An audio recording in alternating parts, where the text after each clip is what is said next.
مجھے اپنے ہی منہ کی کھانی پڑی ہے. اب وقت آ گیا ہے کہ صحیح کو صحیح اور غلط کو غلط کہا جائے. چاچو ڈیڈ کو یہ بات بہت پہلے ہی بتا چکے ہیں.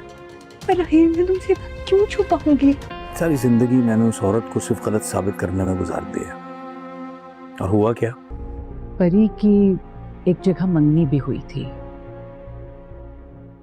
کیونکہ تم اپنے بھائی کی محبت میں اندھی ہو چکی ہو. ایک بات میری نا یاد رکھنا، تم میری بہن میں کوئی کمی نہیں ہے. بات کچھ اور بھی ہے. جی بولا. یہ تم اس سے اتنا انسیکیور ہوتی رہتی ہو. وقت ہی بتائے گا کہ کون صحیح ہے اور کون غلط. رحمت کے نیکسٹ ایپیسوڈز میں آپ دیکھیں گے کہ باری کا تایا باری اور پریشا کی شادی کو کسی صورت تسلیم نہیں کرے گا اور اپنی بیٹی کا بدلہ لینے کی خاطر وہ راحیل سے کہے گا کہ منال کو بھی اس کے باپ کے گھر چھوڑ آؤ. اگر میری بیٹی اس گھر کی بہو بن کر شایان کے گھر نہیں جا سکی تو شایان کی بیٹی کو بھی ہمارے گھر بہو بن کر یہاں رہنے کا کوئی حق نہیں ہے. یہ بات سنتے ہی منال اپسٹ ہو جائے گی اور اپنے تایا سے کہے گی کہ تایا جان یہ آپ کیا کہہ رہے ہیں؟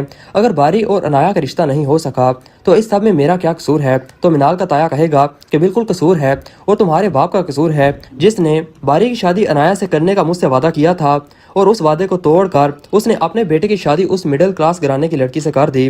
اب راحیل کا باپ جب اسے منال کو گھر سے نکالنے کا کہے گا تو وہ صاف انکار کر دے گا اور اپنے باپ سے کہے گا کہ منال کہیں نہیں جائے گی. آپ لوگوں کے ان روز روز کے تماشوں کی وجہ سے میں اپنا گھر خراب نہیں کر سکتا. جسے سن کر انایا کو غصہ مزید آسمان کو چھونے لگے گا اور وہ جا کر خود کو کمرے میں بند کر لے گی اور خودکشی کرنے کی کوشش کرے گی مگر اس کی جان بچ جائے گی. تو اب ڈاکٹر انایا کے گھر والوں کو بتائیں گے کہ اس نے کسی بات کی بہت ٹینشن لے رکھی ہے اور اس بات کو اپنے سر پر سوار کر رکھا ہے اور اگر یہ ایسا ہی کرتی رہی تو یہ اپنا توازن بھی کھو سکتی ہے. اس لیے بہتر ہے کہ آپ اسے کسی سائیکیٹرسٹ کو دکھائیں.